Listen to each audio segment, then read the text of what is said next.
Login loop error on SunTrust Now Truist Fix. If your SunTrust Now Truist app keeps looping you back to the login page, you're not alone. This frustrating error is common after the merger and app updates, but here's the good news: it's quick and easy to fix once you know the steps. Most people get this wrong and think their password or account has been locked, but the real problem is usually temporary, caused by stored app data, outdated software, or your phone's security settings. To start, close the Truist app completely. Then open your phone settings, find apps, select Truist, and tap storage. From there, clear both the cache and the app data. This removes any corrupted login information that's causing the loop. Next, reopen the app and type your login details manually. Don't use autofill or password managers yet, because can sometimes reintroduce the old cached data. If it still loops, check your phone's date and time settings. Make sure Thire's set to automatic. Truist uses time-sensitive authentication, so even a small time error can make logins fail repeatedly.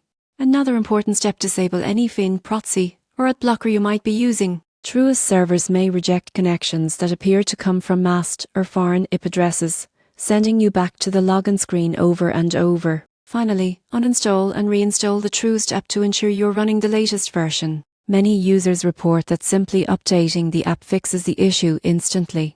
After successfully logging in, re-enable biometric login or two-factor authentication for faster access next time. So the next time your SunTrust or Truist app keeps looping you around, remember, it's not your credentials. Clear your cache, update your app, and check your device's time settings. You'll be back to checking your account balance and payments in just a few minutes.